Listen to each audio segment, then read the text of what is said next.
Sa isang tahimik na baryo sa probinsya, nakatira si Edward kasama ang kanyang mga magulang, sina Mang Turing at Aling Mila. Maliit ang kanilang bahay na yari sa kahoy at pawid, nakatayo sa gitna ng malawak na palayan. Sa harap ng bahay ay may isang mahabang bangko kung saan madalas nauupo si Mang Turing tuwing hapon, nagpapahinga matapos sa maghapong pagtatrabaho sa bukid. "Edward, halika na! Tulungan mo na ang tatay mo rito!" Sigaw ni Aling Mila mula sa kusina habang hinuhugasan ang mga kaldero sa tabi ng poso. Si Edward, nooy nag-aaral pa sa kolehiyo, ay sumagot mula sa ilalim ng puno ng mangga kung saan siya nagbabasa ng aklat. "Opo, Nay! Sandali lang po!"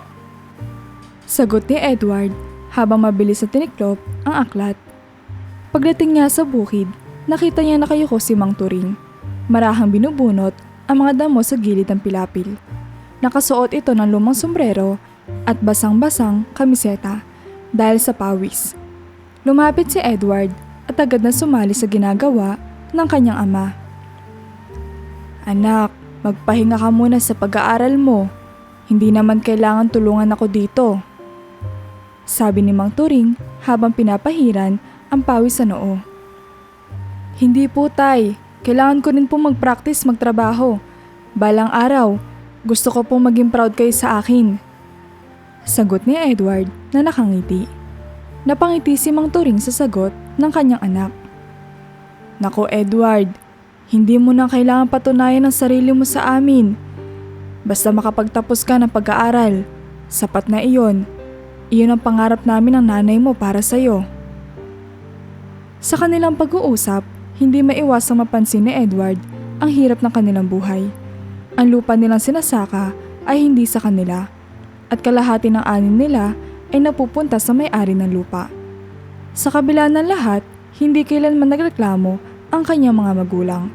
Lagi silang puno ng pasasalamat kahit sa maliit na biyaya. Kinagabihan, habang kumakain ng hapunan, muling napag-usapan ang pangarap ni Edward. "Anak," sabi ni Aling Mila habang inaabot ang mangkok ng nilagang gulay. "Sigurado ka bang gusto mo talaga magpatuloy sa Maynila pagkatapos mo magtapos?" "Opo, Nay," sagot ni Edward habang sinusubo ang kanin.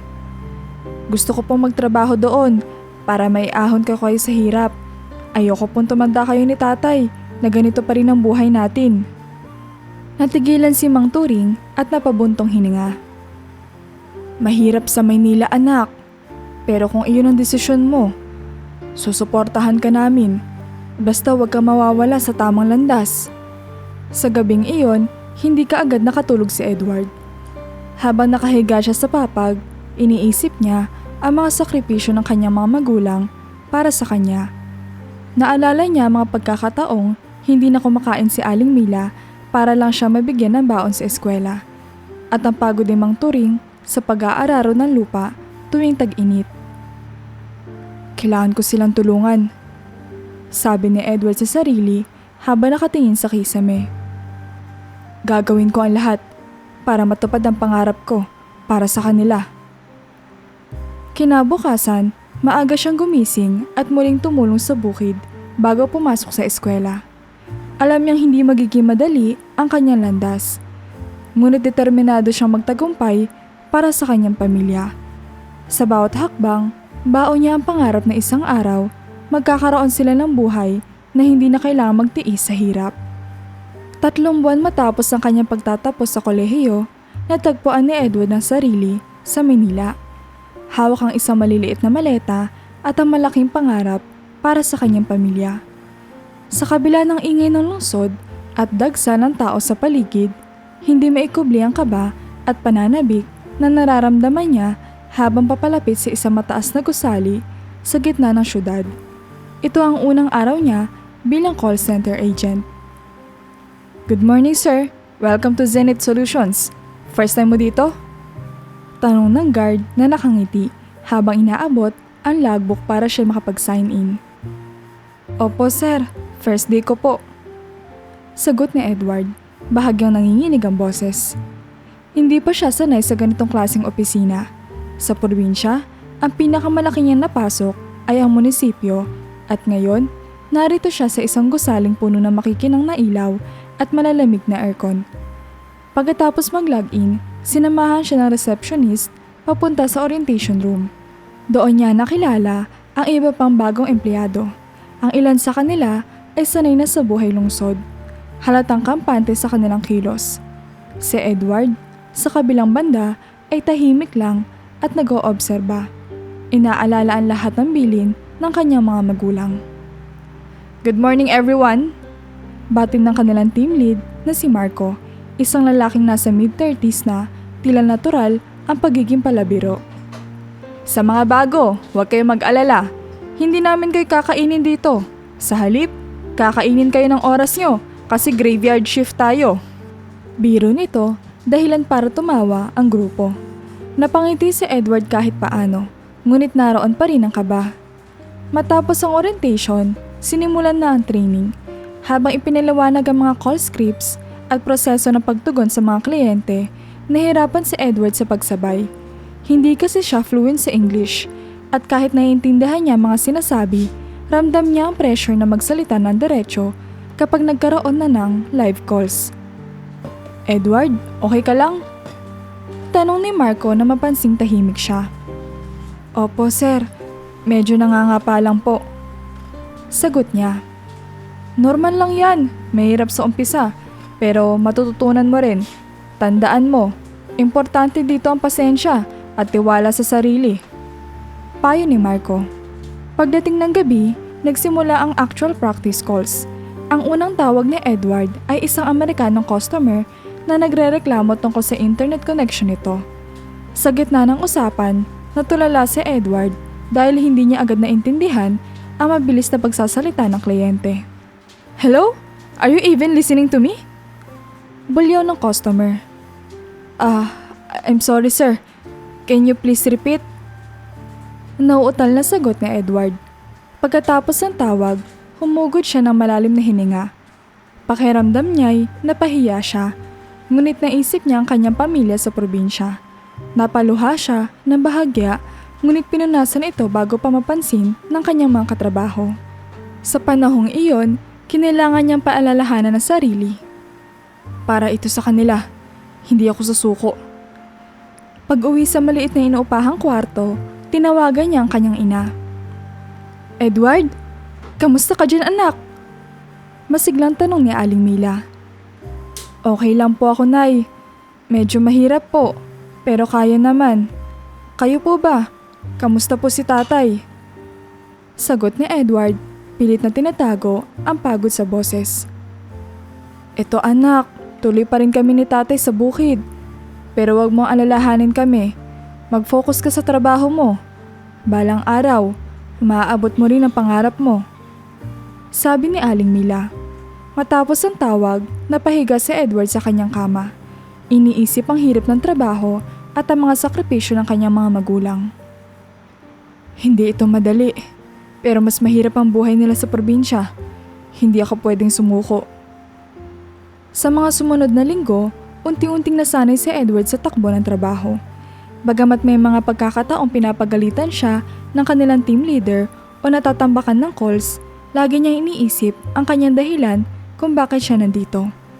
Sa bawat sweldo na natatanggap niya, halos kalahati ang agad niya ipinapadala sa probinsya. Edward, nakita namin ang padala mo. Huwag ka masyadong magtipid sa sarili mo. Sabi ng kanyang ama nang tumawag siya. Okay lang po tay. Gusto ko lang pong masigurong hindi na kayo nahihirapan. Sagot ni Edward. Hindi man madali ang buhay sa lungsod, hindi ito alintana ni Edward. Sa bawat tawag na natatapos niya, sa bawat overtime na ginagawa niya, alam niyang papalapit siya sa pangarap niyang maiahon ng kanyang pamilya mula sa kahirapan. Mahigit 1 taon na nagtatrabaho si Edward bilang call center agent sa Maynila. Sa kabila ng hirap ng graveyard shift at mabigat na workload, napansin na ng kanyang mga katrabaho ang kanyang determinasyon. Madalas siyang mapromote sa performance boards dahil sa taas ng kanyang metrics at consistent attendance. Isang gabi, habang nagpapahinga sa pantry ng opisina, tumunog ang kanyang cellphone. Hindi pamilyar ang numero pero agad niya itong sinagot. Iniisip na baka emergency. Hello? Si Edward po ito. Sabi niya. Edward? Ako ito. Humihikbing sagot mula sa kabilang linya. Agad na kinabahan si Edward sa tono ng boses ng kanyang ina. Nay? Anong nangyari? Tanong niya, bahagyang nanginginig ang boses. Ang tatay mo anak. Bigla siyang hinimatay kanina sa bukid. Nasa ospital kami ngayon. Kailangan ng pera para sa mga test at gamot niya. Sabi ni Aling Mila, pilit na pinipigilang humagulgol. Natigilan si Edward. Ramdam niya bigat ng balitang iyon. Nay, magkano po ang kailangan nyo? Magpapadala ako agad. Hindi ko pa alam anak, pero sabi ng doktor, kailangan ma-admit siya ng ilang araw para obserbahan. Sagot ng kanyang ina. Pagkababa ng tawag, hindi mapakali si Edward. Nasa kalagitnaan pa siya ng shift, pero hindi na niya magawa mag-concentrate sa trabaho. Sa isip niya, kailangan matulungan niya ang kanyang pamilya, kahit pa nangangahulugan ito masakripisyo ang sarili niyang pangangailangan. Pagkatapos ng shift, dumaan siya sa isang remittance center para magpadala ng pera. Kalahati ng kanyang ipon ang naubos, pero hindi niya iyon ininda. Ang mahalaga sa kanya ay gumaling ang kanyang ama. Pagkalipas ng ilang araw, tumawag ulit ang kanyang ina. Edward, salamat sa pinadala mong pera. Naitakbo namin ang tatay mo sa ospital at natapos ang mga test. Sabi ng doktor, may sakit siya sa puso. Kailangan doon ng maintenance na gamot para hindi lumala. Paliwanag ni Aling Mila. Nanlumo si Edward. Alam niya hindi magiging madali ang sitwasyong ito. Ang ibig sabihin nito'y kailangan magpadala siya ng regular na pera para sa gamot ng kanyang ama, bukod pa sa pang-araw-araw na gastusin nila sa probinsya. Nay, huwag kayo mag-alala. Gagawan ko ng paraan. Gagawin ko ang lahat para makabili tayo ng gamot ni tatay. Sagot niya, pilit na pinatatatag ang kanyang boses. Mula noon, sinimulan ni Edward ang masidhing pagtatrabaho. Bukod sa kanyang regular na shift, tumatanggap siya ng overtime at mga weekend shifts para kumita ng mas malaki. Kapag break time, sinasamantala niya makatulog ng saglit sa lounge area ng opisina. Madalas siyang mapansin ng kanyang mga katrabaho.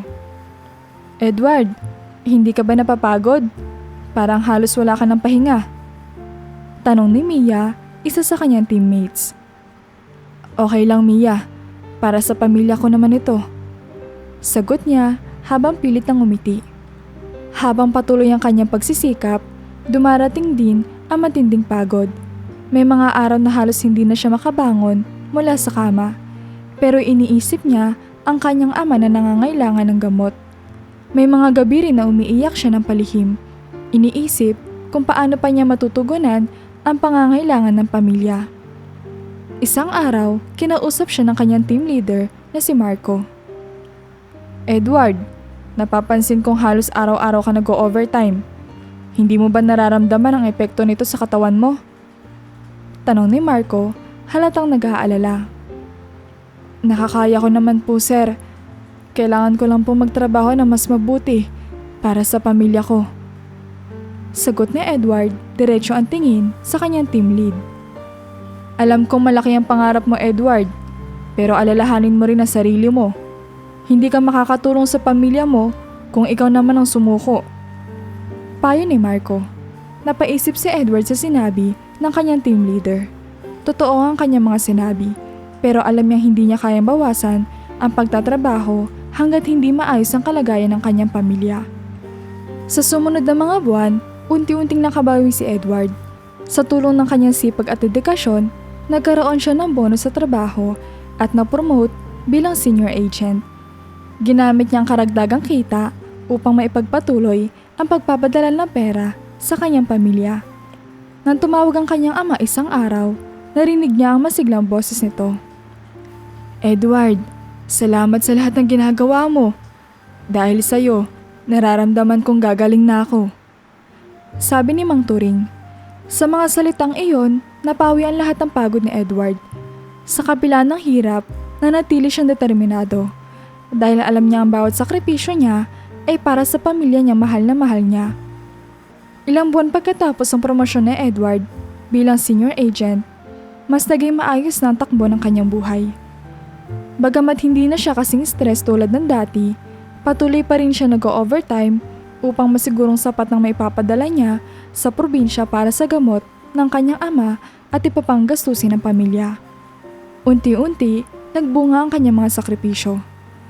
Isang araw, pinatawag siya sa opisina ng kanilang manager na si Miss Rivera. Isa ito sa mga respetadong leader sa kumpanya, ngunit kilalang mahigpit sa pagpili ng mga ipapakilalang kandidato para sa mas mataas na posisyon. Edward, maupo ka, sabi ni Miss Rivera habang inaayos ang mga papeles sa kanyang mesa. Opo, ma'am. Sagot ni Edward, bahagyang kinakabahan habang naupo sa upuan sa harap ng manager. Tinitingnan ko ang performance mo nitong mga nakaraang buwan. Napapansin ko ang consistency mo sa metrics at ang leadership skills mo. Napakaganda ng trabaho mo bilang senior agent. At dahil dyan, nais kong i-alok sa iyo ang posisyon bilang team leader. Hindi makapaniwala si Edward sa kanyang narinig. Matagal niyang pinapangarap ang ganitong pagkakataon. Ngunit hindi niya inakalang darating ito na mabilis. Talaga po, ma'am? Ako po ang napili niyo? Tanong niya, halos hindi makapagsalita dahil sa tuwa. Oo, Edward, karapat dapat ka sa posisyong ito. Pero kailangan mo maghanda. Mas malaki ang responsibilidad bilang team leader. Sigurado ka bang handa ka na? Tanong ni Miss Rivera, tila sinusukat ang kanyang dedikasyon. Napangiti si Edward at tumango. Handa po ako, ma'am. Gagawin ko po ang lahat para mapanatili ang tiwala niyo sa akin.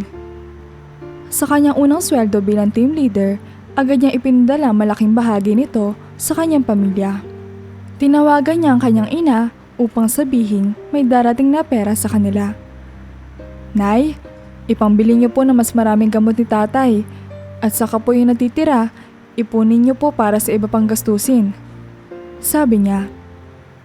Edward, sobra-sobra na ang pinapadala mo. Siguraduhin mong may natitira rin para sa'yo, anak.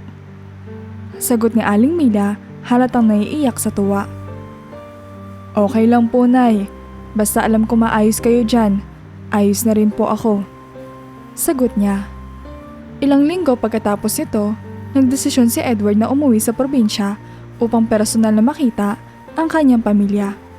Hindi niya masyadong nasasabi sa kanila ang hirap na dinanas niya sa Maynila. Ngunit nais niyang ipakita sa kanila na ang lahat ng iyon ay sulit. Pagdating niya sa kanilang bahay, sinalubong siya ng yakap ni Aling Mila at nangiti ni Mang Turing, na ngayon ay mas malusog na dahil sa regular na gamutan. Edward, anak, ang laki ng pinagbago mo. Mukhang mas matipunaw ka na at halatang mas masaya. Sabi ni Mang Turing habang tinatapik ang balikat ng anak. Kasi po, tay, ngayon ko lang po ulit naramdaman ang ganitong kaligayahan. Ang makita kayong maayos, wala na pong masihigit pa dito. Sagot ni Edward habang nakangiti. Sa hapunan, masaya silang nagsalo-salo. Habang kumakain, muling ipinahayag ni Edward ang kanyang pangarap para sa kanila. Tay, Nay, hindi pa po dito natatapos ang mga plano ko. Gusto ko pong ipagawa ang bahay natin at balang araw, gusto ko rin pong maibili kayo ng lupa. Edward, sobra-sobra na yung binibigay mo sa amin. Hindi na mahalaga kung malaki o maliit ang bahay. Ang mahalaga, magkasama tayong pamilya. Sagot ni Aling Mila habang pinupunasan ng luha sa kanyang mga mata. Ngunit para kay Edward, ang bawat pagod, puyat at sakripisyo ay sulit na sulit. Sa sandaling iyon, habang nagkukwentuhan silang magkakasama, naramdaman niya ang tunay na dahilan ng kanyang pagsisikap, ang pagmamahal niya sa kanyang pamilya. Pagbalik ni Edward sa Maynila, mas naging masigasig siya sa trabaho. Napansin ng kanyang mga kasamahan at ng mga pamunuan ng kumpanya ang kanyang dedikasyon. Sa bawat araw na lumilipas, unti-unti niya natutupad ang kanyang mga pangarap. Alam niyang hindi magiging madali ang lahat ng susunod na hamon. Ngunit buo ang kanyang tiwala nang kayang-kaya niya ito basta't kasama niya ang inspirasyon mula sa kanyang pamilya. Sa loob ng opisina, tinititigan niya ang larawan ng kanyang mga magulang na nasa kanyang desk. Para sa inyo to, Nay at Tay. Bulong niya sa sarili habang nag-uumpisa na ng panibagong araw ng trabaho. Isang Biyernes ng gabi, matapos ang kanilang shift, nagdipon-tipon ng mga kasamahan ni Edward sa pantry. Ang ilan ay masaya at maingay. Pinaplano ang kanilang gagawing night out bilang pagpapahinga mula sa nakakapagod na linggo. Ang ilan ay nagyayakapan na parang matagal nang hindi nagkita, habang ang iba naman ay excited na sa napipintang kasiyahan. Si Mia, na palagi malapit kay Edward, ay lumapit sa kanya habang iniimpake niya ang kanyang gamit sa mesa. "Edward, sama ka naman sa amin." Anyaya ni Mia habang may dalang maliit na planner kung saan nakasulat ang plano nila. "Magpapahinga lang tayo sa isang bar sa Makati. Chill lang naman. Ikaw na lang ang kulang." Saglit na tumigil si Edward sa pag-iimpake at huminga na malalim bago tumingin kay Mia. "Pasensya na, Mia. Uuwi na lang ako. Kailangan ko pang tapusin ang mga budget plans para sa susunod na linggo." "Budget plans?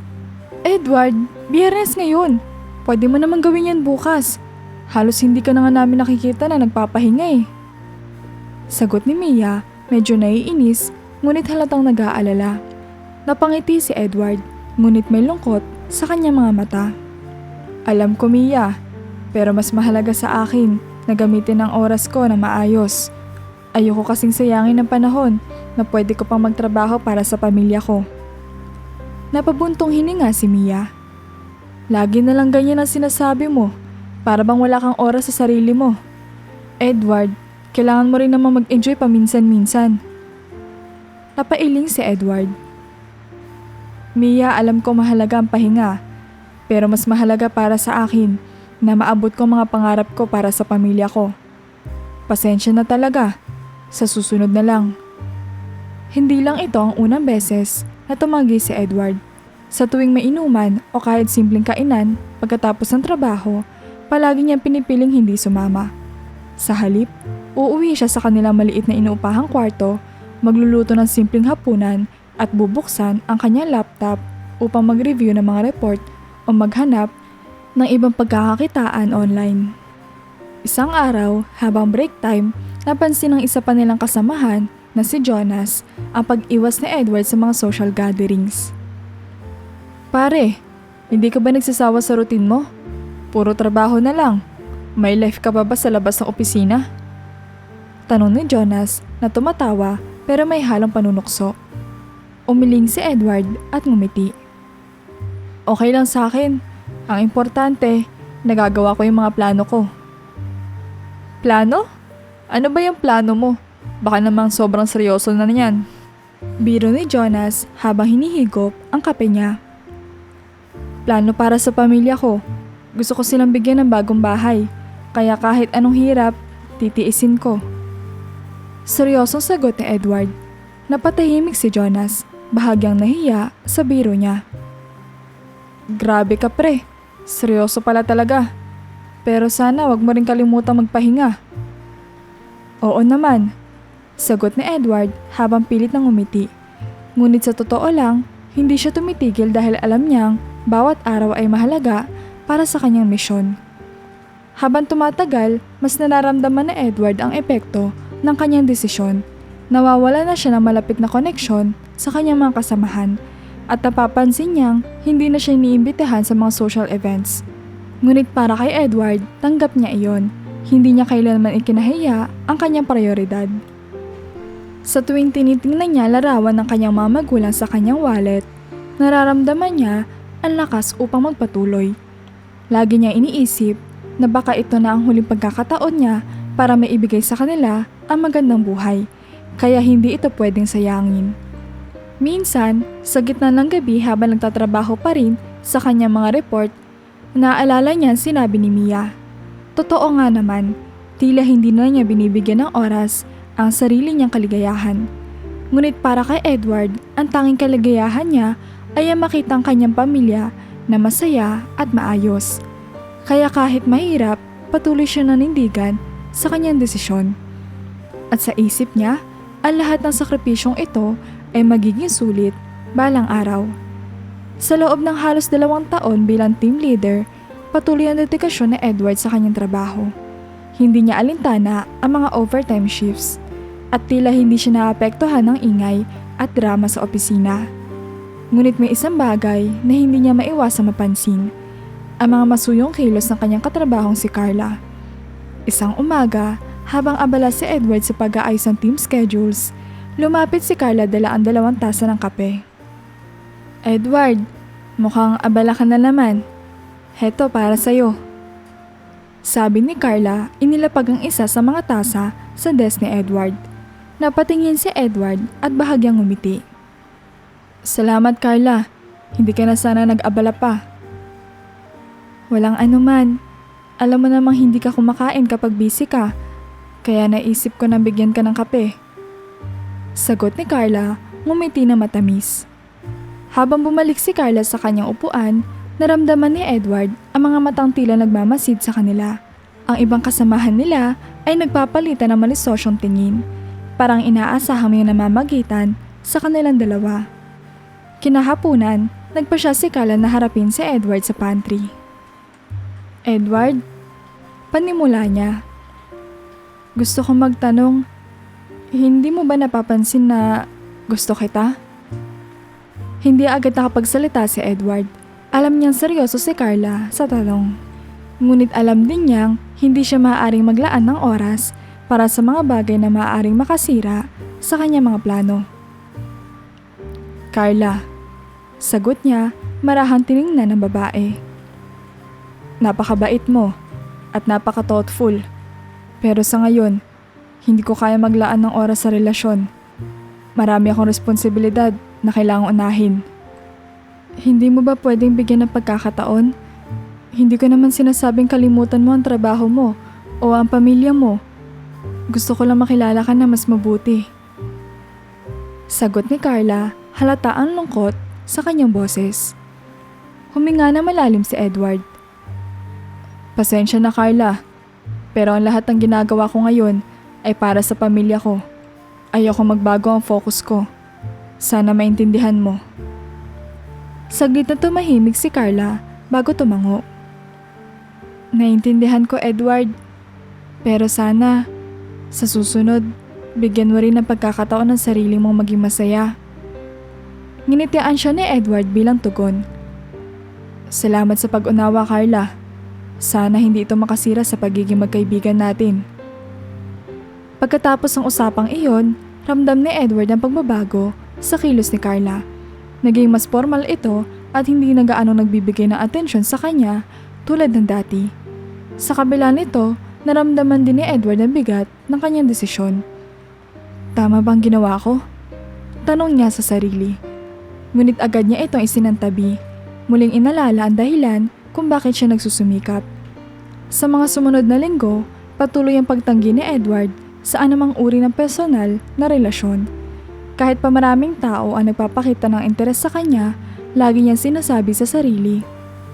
May tamang panahon para dyan. Ngayon, ang layunin ko ay para sa pamilya ko.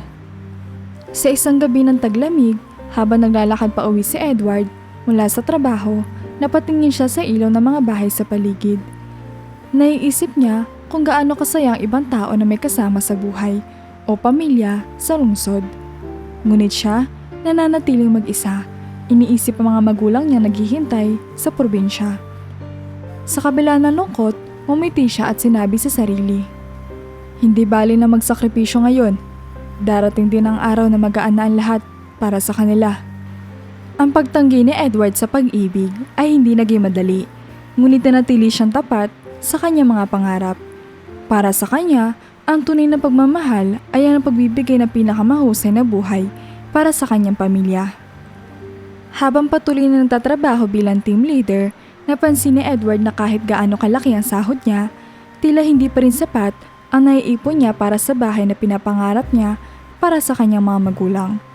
Sa isip niya, kailangan niyang humanap ng paraan upang madagdagan ang kanyang kita.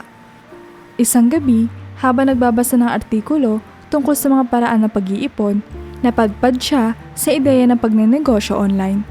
Agad niyang inisip na subukan ito kahit wala siyang masyadong karanasan. Kinabukasan, pagkatapos ng shift, dumaan siya sa Divisoria para maghanap ng murang paninda. Nakakita siya ng wholesale supplier ng gadget accessories tulad ng phone cases, earphones at chargers.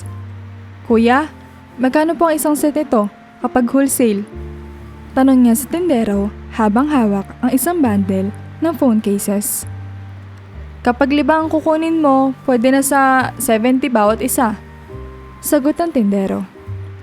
"Okay po, pakuha ko ng 10 piraso ng iba't ibang design," sagot niya. Umuwi si Edward ng gabing iyon na may dalang maliit na kahon ng paninda. Sa simpleng desk, sa kanyang inuupahang kwarto, sinimulan niyang ayusin ang mga item. Nilagyan ng tags at kinuna ng litrato gamit ang kanyang cellphone. Inilista niya ang mga produkto sa isang online selling platform at idinagdag ito sa mga buy and sell groups sa social media. Ginawa niyang competitive ang presyo upang makahatak ng customers. Sa loob ng isang linggo, nakabenta agad siya ng ilang piraso. "Salamat sa mabilis sa delivery, boss. Babalik ulit ako next time," sabi ng isa sa kanyang mga customer sa chat. Natawa si Edward dahil hindi lang siya kumita, kundi nakakuha rin ng positibong feedback. Unti-unting lumaki ang kita niya mula sa pagbebenta. Tuwing break time sa opisina, abala siya sa pag-reply sa inquiries sa mga customer at pag-track ng deliveries. Kahit na nakakaramdam ng pagod, iniisip niya na ito ang paraan upang mas mabilis niyang maipon ang pangarap niyang pambili ng bahay. Isang araw, napansin siya ng kanyang katim na si Mia habang abala sa cellphone. "Edward, ano yan? May negosyo ka na rin ngayon?" Tanong niya habang sumusulyap sa screen ng cellphone ni Edward. "Oo, Mia. Nagbebenta ako ng gadget accessories online. Extra income lang para madagdagan yung ipon ko," sagot ni Edward habang inaayos ang mga order. "Ang sipag mo talaga, pero baka naman sobra ka nang nagpupuyat niyan," sabi ni Mia halatang nag-aalala. "Nasanay na rin ako, Mia. Para kasi to sa pamilya ko. Gusto kong bilhan ng bahay ang mga magulang ko," sagot niya nakangiti. Hindi na sumagot si Mia, ngunit halatang hanga siya sa determinasyon ni Edward. Habang lumalaki ang kita niya, naisip ni Edward na gawing mas profesional ang kanyang negosyo. Gumawa siya ng sariling Facebook page at nagsimula ng promosyon tulad ng free shipping para sa bulk orders. Ginamit niya ang bawat kita upang palaguin ang negosyo. Binibili ang mas maraming produkto upang magkaroon ng mas malawak na pagpipilian para sa kanyang mga customer. Dahil dito, naging abala siya sa pagtatrabaho bilang team leader sa araw at sa pamamahala ng kanyang negosyo tuwing gabi. Madalas siya nagpupuyat para sa mga delivery schedules at inventory updates, ngunit hindi siya nagreklamo. Sa bawat produktong naibebenta niya at sa bawat kitang nalalagdag, iniisip niya ang kanyang mga magulang. Para ito sa kanila, para sa bahay na matagal na nilang pinapangarap. Dumaan ang mga buwan at naramdaman na ni Edward ang bunga ng kanyang pagsisikap. Lumaki ang ipon niya ng higit pa sa inaasahan niya. Sa kanyang utak, unti-unting nabubuo ang imahe ng isang bahay para sa kanyang pamilya. Malinis, komportable at may sapat na espasyo para sa kanila. Bagamat hindi niya binibigyan ng pansin ang sariling kaligayahan, sapat na para sa kanya ang makitang unti-unti niya natutupad ang kanyang layunin. Sa bawat gabing natutulog siya pagkatapos ng mahabang araw, napapangiti siya. Alam niyang mas malapit na siya sa katuparan ng kanyang pangarap. Sa kabila ng promosyon at mas malaking sahod, nanatiling simple ang pamumuhay ni Edward. Sa halip na maghanap ng mas maayos sa tirahan, nanatili siya sa maliit na kwarto sa paupahang apartment. Ang mga sahod at overtime pay niya ay diretsong iniipon o pinapadala sa kanyang mga magulang sa probinsya. Para kay Edward, hindi niya kailangan maginhawaan ngayon. Ang importante ay maiahon niya ang kanyang pamilya. Habang nakaupo si Edward sa kanyang mumurahing folding chair, tinitingnan niya ang simpleng hapunang nakahain sa harap niya. instant noodles at isang hiwa ng tinapay. Pinakuluan niya ang tubig gamit ang kanyang maliit na electric kettle at habang hinahalo ang noodles, napangiti siya sa sarili. Kahit ito lang hapunan ko, okay na. Bulong niya. Basta maayos ang kain nila nanay at tatay sa probinsya. Sa tabi ng kanyang mesa, may maliit na alkansya na tila puno ng barya at papel na pera. Binibilang niya ito gabi-gabi. Sinusuguradong lumalaki ang kanyang ipon para sa balak niyang pagbili ng lupa at pagpapatayo ng bahay para sa kanyang pamilya. Tuwing lunch break sa opisina, madalas na makita si Edward na nagdadala ng sariling baon imbis na sumabay sa mga kasamahan na kumakain sa mamahaling kainan. Isang araw, nilapitan siya ng isa sa kanyang katim. Edward, tara na! Kain tayo sa labas. Treat ng team ngayon. Alok ni Jeff, isa sa kanyang teammates. Umiling si Edward at ngumiti. Salamat Jeff, pero may baon ako. Sayang naman kung hindi ko kakainin. Grabe ka Edward, lagi kang nagtitipid. Minsan mag-enjoy ka rin naman. Sagot ni Jeff, halata nagtataka sa kilos ni Edward. Okay lang ako Jeff, mas mahalaga sa akin ang ipon ko para sa pamilya ko. Sagot niya, pilit na pinapanatiling magaan ang usapan. Minsan, may pagkakataong sinusubok ang disiplina ni Edward. Sa isang araw ng sahod, dumaan siya sa mall upang bumili ng gamit para sa opisina. Habang naglalakad, napansin niya ang isang pares ng sapatos na nakadisplay. Mura ito pero maganda at bagay na bagay sa kanya. Tinitigan niya ito ng matagal. Pinipilit kumbinsihin ang sarili. Kailangan ko rin naman ng bagong sapatos para sa trabaho. Bulong niya. Ngunit sa dulo, iniwas niya ang tingin at tumalikod. Hindi ko pa kailangan ngayon. Mas importante ang ipon. Sa halip na bumili, umuwi si Edward na may dalang simpleng notebook para sa trabaho at kaunting grocery para sa sarili. Isang araw, dumating ang balita mula sa probinsya. Maayos ang kalusugan ng kanyang ama. Nakausap niya ang kanyang ina sa telepono. Edward, salamat sa lahat ng pinadala mo. Nakabili na kami ng maraming gamot ni tatay mo. At ngayon, nakakabawas na siya ng trabaho sa bukid. Sabi ni Aling Mila, halata ang saya sa boses. Napangiti si Edward habang hawak ang telepono. Mabuti naman po, Nay. Sana patuloy na gumaling si tatay. Huwag niyo pong alalahanin ng gastos. Basta, ipaalam niyo lang kung may kailangan kayo. Anak, huwag ka na masyadong magtipid para sa amin. Siguraduhin mong maginhawa rin ang buhay mo dyan. Sabi ni Aling Mila. Okay lang po ako, Nay. Ang importante, maayos kayo. Isang linggo ng gabi, matapos ang kanyang shift, umupo si Edward sa harap ng kanyang maliit na mesa. Binuksan niya ang laptop at sinimulang maghanap ng mga bahay sa probinsya. Gusto niyang suriin ang mga option bago siya magdesisyon. Habang ini-scroll ang mga listahan ng properties, napansin niya ang isang ad na may nakalagay na for sale murang bahay sa probinsya, maluwag at presko. Napakunot ang noo niya habang binabasa ang detalye. Ang presyo ng bahay ay mas mababa kumpara sa mga nakita niyang iba. Ang bahay ay tila maayos pa, may 3 silid tulugan, maluwag na bakuran at may tanawing bundok. Nasa lugar din ito malapit sa kanilang baryo.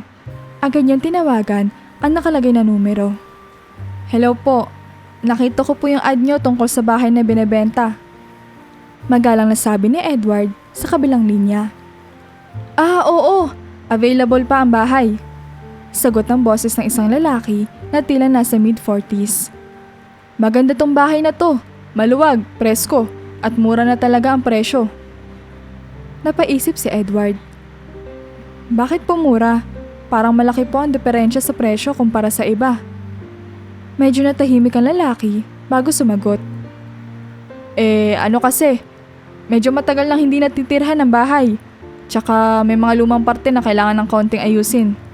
Pero structurally sound pa naman. Napatango si Edward bagamat hindi niya ito nakikita. Pwede ko po bang tingnan muna? Oo naman, sabihan mo lang ako kung kailan ka pupunta. Kinabukasan, nagpaalam si Edward sa kanyang opisina upang umuwi sa probinsya at tingnan ang bahay. Pagdating niya roon, sinalubong siya ng nagbebenta, si Mang Rene. isang simpleng lalaki na halatang sanay na sa trabaho sa bukid. "Oh, Edward, ito ang bahay," sabi ni Mang Rene habang itinuturo ang isang bahay na gawa sa konkreto, may malawak na bakuran na napapaligiran ng mga puno. Pinagmasdan ni Edward ang bahay. Mukhang maayos pa ang labas nito. Bahagyang luma ang pintura, ngunit hindi naman sirain. Napansin din niya may malawak na bakuran na may mga tanim na saging at mangga. Sa likod ng bahay, tanaw ang bundok na tila nagbibigay ng preskong hangin sa lugar. "Maganda nga po ito," sabi ni Edward habang pumapasok sa bahay. Sinuri niya ang loob. May kaunting alikabok at lumang kasangkapan, ngunit maayos ang pagkakagawa ng mga pader at kisame. "Sigurado po kayong wala itong problema?" "Wala naman," sagot ni Mang Rene bahagyang nagkakamot ng ulo. "Hindi ko lang talaga magamit kasi may ibang lupa na akong tinitirhan. Sayang naman kung magdudumi lang dito, kaya mas mabuti pang maibenta ko na." Pagkatapos tingnan ng bahay, umupo si Edward at pinag-isipan ang alok. Sa kabila ng kanyang mga pag-aalinlangan, nakita niya ang potensyal ng bahay. Hindi ito masyadong magastos ayusin at tamang-tama ito para sa kanyang pamilya. "Sige po, bibilhin ko na," sabi ni Edward na may kumpiyansa. Napangiti si Mang Rene. "Salamat, Edward. Sigurado ako magiging masaya kayo dito." Habang pauwi si Edward mula sa kanilang transaksyon, puno ng saya ang kanyang puso. Sa isip niya, malapit na ang pangarap niyang bahay para sa kanyang ina at ama. Ngunit sa kabila ng kanyang tuwa, hindi niya maiwasang mag-isip kung bakit tila minamadali ni Mang Rene ang pagbenta ng bahay. Subalit, binaliwala niya ito. Mas pinili niyang ituon ang isip sa kasiyahang maibibigay nito sa kanyang pamilya. Mabilis na kumalat ang balita sa kanilang baryo na si Edward ay bumili ng bagong bahay para sa kanyang mga magulang. Malapit ito sa lumang bahay nila, ngunit mas malaki at may bakuran pa. Nang dumating ang araw ng paglilipat, puno ng kasiyahan ng pamilya ni Edward habang tinutulungan silang mag-ayos ng kanilang mga kapitbahay at kamag-anak. "Anak, ito na ba ang bahay na sinasabi mo?" tanong ni Aling Mila habang tinitingnan ang bagong pintuan. "Opo, Nay, eto na po. Mas malaki ito at mas maayos. At higit sa lahat, sa atin na talaga." Sagot ni Edward may halong saya at pagmamalaki sa kanyang boses. Binuksan ni Edward ang pinto at bumungad sa kanila ang maaliwala sa sala. Kahit lumang bahay, maayos ito at ang mga kahoy sa sahig ay matibay. Ang pader ay bagong pintura at may mga bintanang nagbibigay ng liwanag sa buong lugar. "Nako, Edward, parang hindi ko kayang tumira dito. Napakaganda," sabi ni Mang Turing na hindi mapigilang ngumiti habang hawak ang kanyang baston. "Kayang-kaya, Tay. Sa wakas, hindi na kayo kailangang mag-alala sa tag-ulan o sa init. Lahat ng to para sa inyo," sagot ni Edward habang inaalalayan ang kanyang ama na papasok. Habang abala si Edward at ang kanyang pamilya sa pag-aayos ng mga gamit, dumating ang kanilang kapitbahay na si Mang Kaloy. Isa ito sa mga matatagal na nakatira sa baryo at kilalang mahilig magkwento tungkol sa kasaysayan ng lugar. "Ang ganda ng napili mong bahay, Edward. Pero alam mo bang dati itong inabandona ng may-ari?" tanong ni Mang Kaloy habang nakaupo sa isang bangko sa bakuran. "Talaga po, Mang Kaloy? Bakit kaya iniwan?" tanong ni Edward habang inaayos ang isang lumang kabinet. Balita-balita lang naman, pero sabi ng iba, may kung anong kakaiba raw sa lugar na to. Mga lumang sikreto siguro ng mga dating nakatira." Sagot ni Mang Kaloy, pabiro pero halatang may halong seryoso. Ngumiti si Edward at umiling. "Siguro chismis lang po yun. Ang mahalaga, may maayos na tayong matitirhan." Sa unang gabi nila sa bagong bahay, nagtipon-tipon ang pamilya sa mesa para sa isang simpleng hapunan. Ang ilaw ng kandila sa gitna ng mesa ay nagbigay ng kalmado at payapang damdamin. "Salamat, Edward," sabi ni Aling Mila habang hinahaplos ang kamay ng anak. "Hindi ko akalaing makakabili tayo ng ganitong bahay. Parang panaginip lang." "Salamat, Nay. Pero ang totoo, kayo ang dahilan kung bakit ko to ginawa. Ang lahat ng sakripisyo ko sa Maynila Para sa inyo. Sagot na Edward, pilit na pinipigil ang kanyang emosyon. Pagkatapos ng hapunan, umupo si Edward sa labas. Tinitingnan ang mga bituin sa langit. Ramdam niya ang ginhawa ng bagong simula. Ngunit may bahagi sa kanyang isip na bumabalik sa sinabi ni Mang Kaloy. Bakit nga kaya iniwan ang bahay na ito? Sa kabila ng tanong na iyon, ipinikit niya ang kanyang mga mata at inisip ang kasiyahan ng kanyang mga magulang. Sa kanyang puso, alam niya sulit ang lahat ng kanyang hirap at pagtitiis. Ang mga susunod na araw ay puno ng kasiyahan habang patuloy nilang inaayos ang bahay. Hindi man makakalimutan ni Edward ang sinabi ni Mang Kaloy na pagpasyahan niyang huwag muna mag-alala tungkol dito.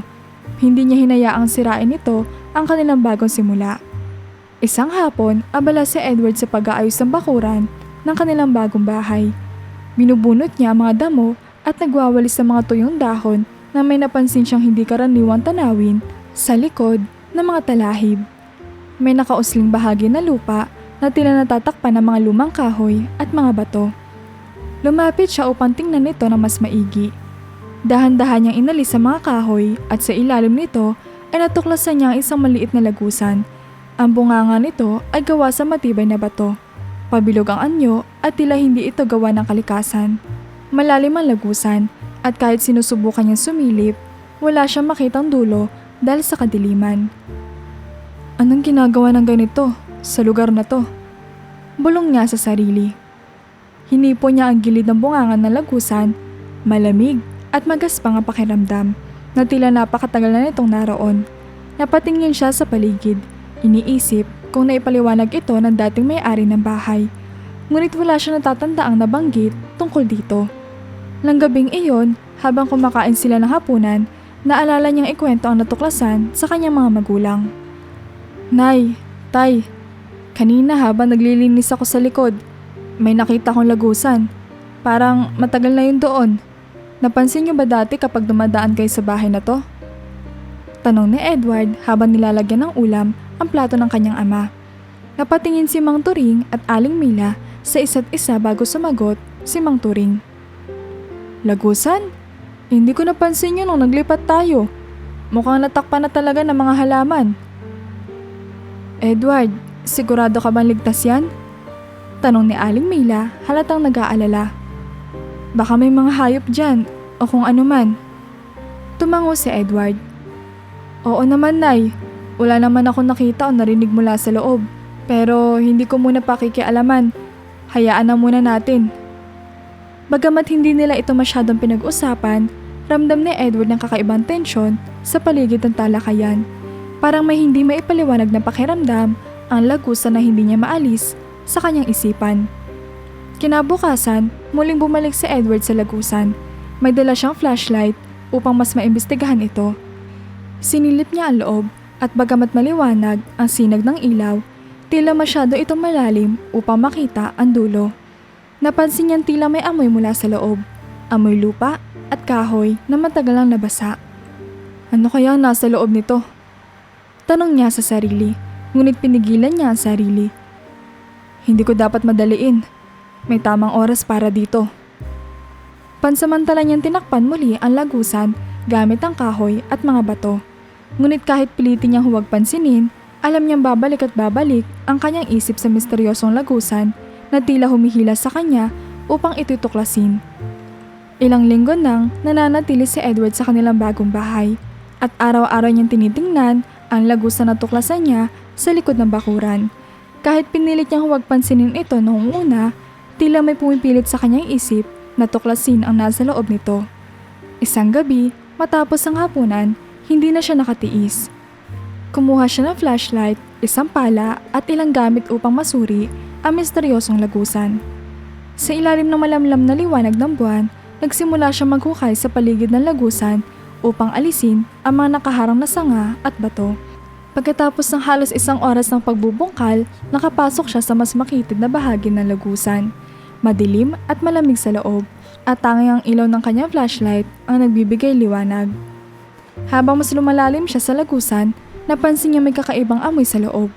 Ang pader nito ay yari sa lumang bato, halatang sinadyang gawin ng tao. Nang marating niya ang dulo, tumampad sa kanya isang malaking baul na yari sa bakal. Sa kabila ng takot, dahan-dahan niya itong binuksan gamit ang crowbar na dala niya. Sa pagbukas ng baul, nanlaki ang mga mata ni Edward. Sa loob nito ay punong-puno ng gintong bar, alahas at iba't ibang antikong bagay.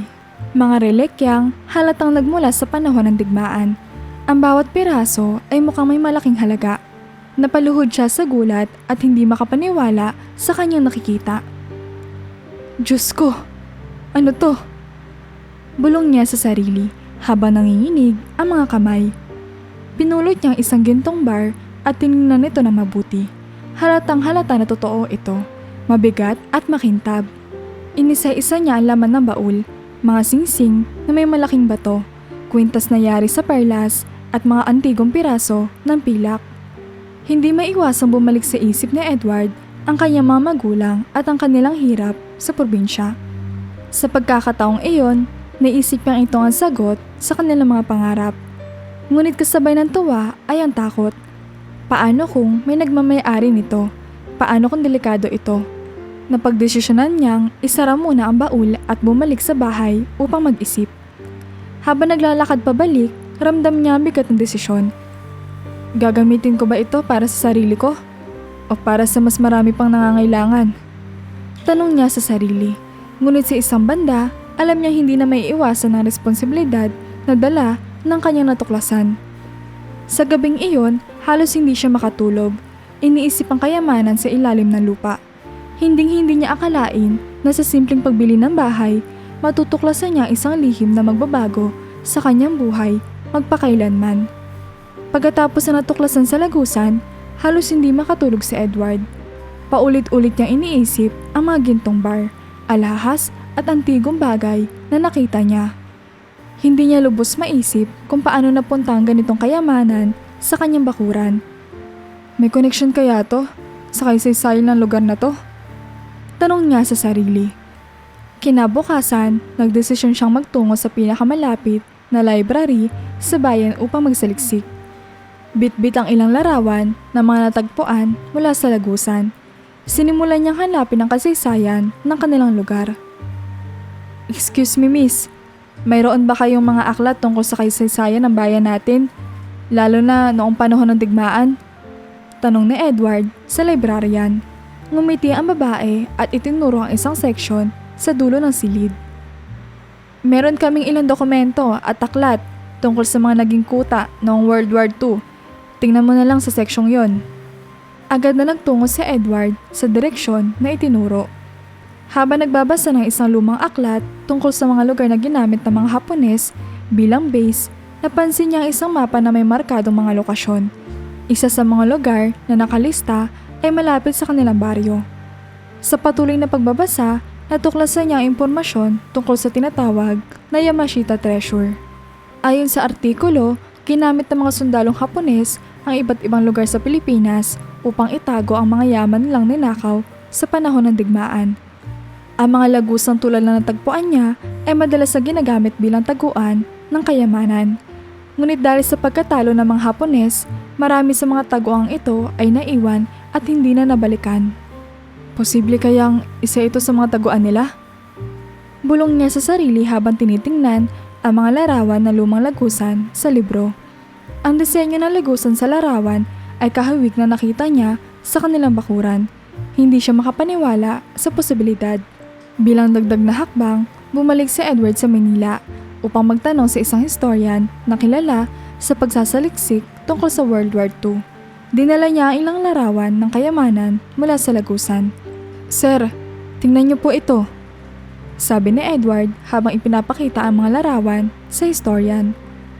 Natagpuan ko ito sa isang lagusan sa aming bakuran sa probinsya. May ideya po ba kayo kung saan ito nanggaling? Napansin ng historian ng kilalang marka sa isang gintong bar, isang lumang simbolo ng imperial na hukbo ng Hapon. Edward, kung tunay ito, malamang bahagi ito ng Yamashita Treasure. Sagot ng historian halatang nagulat. Napakabihira ng ganitong pagtuklas. Marami ang naniniwala na ang karamihan sa mga kayamanang ito ay nawawala na, ngunit mukhang nahanap mo ang isa sa mga taguan. Hindi malaman ni Edward kung matutuwa o matatakot sa kanyang natuklasan. Alam niyang napakalaking responsibilidad nito. Ngunit alam niyang kailangan maging maingat sa bawat hakbang. Habang pauwi mula sa Maynila, tahimik si Edward sa loob ng bus.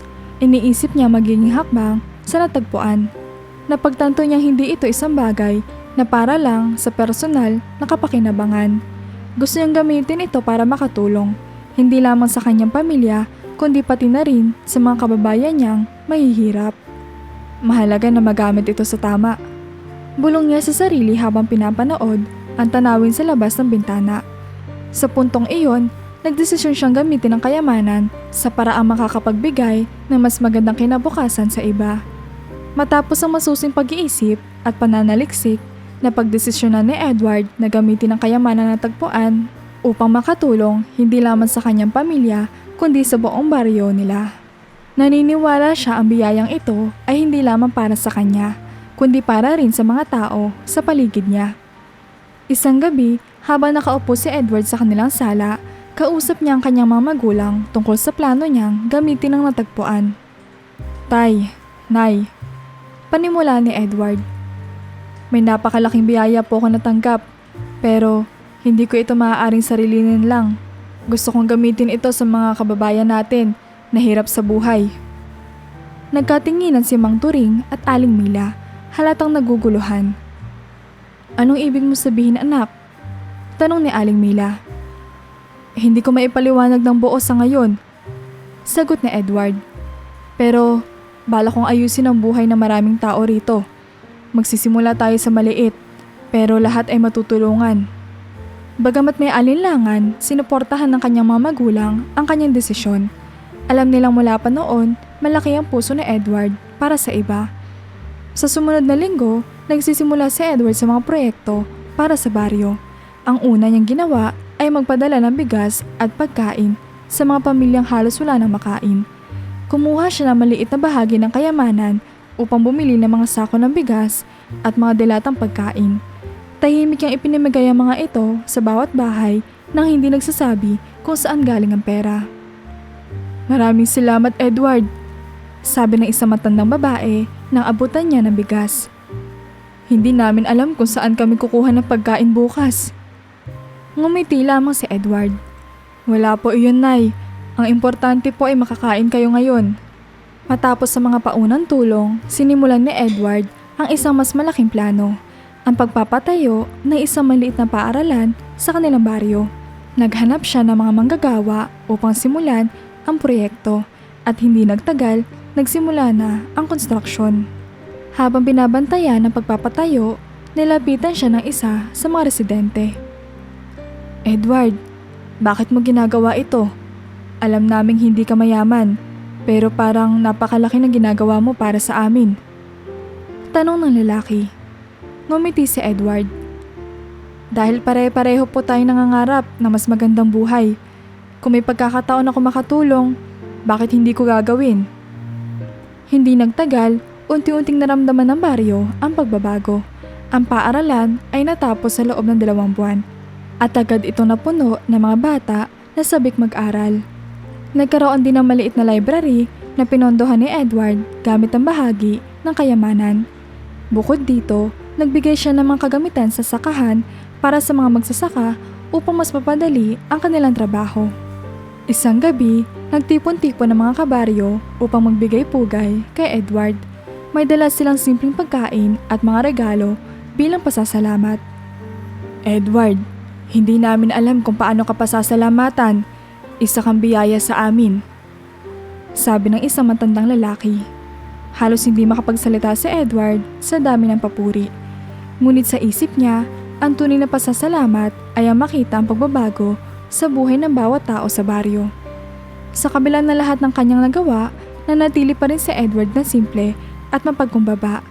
Sa isip niya, ang kayamanang natagpuan ay hindi para sa sariling kasiyahan, kundi para sa mas malaking layunin, ang pag-angat ng buhay ng mga tao sa paligid niya.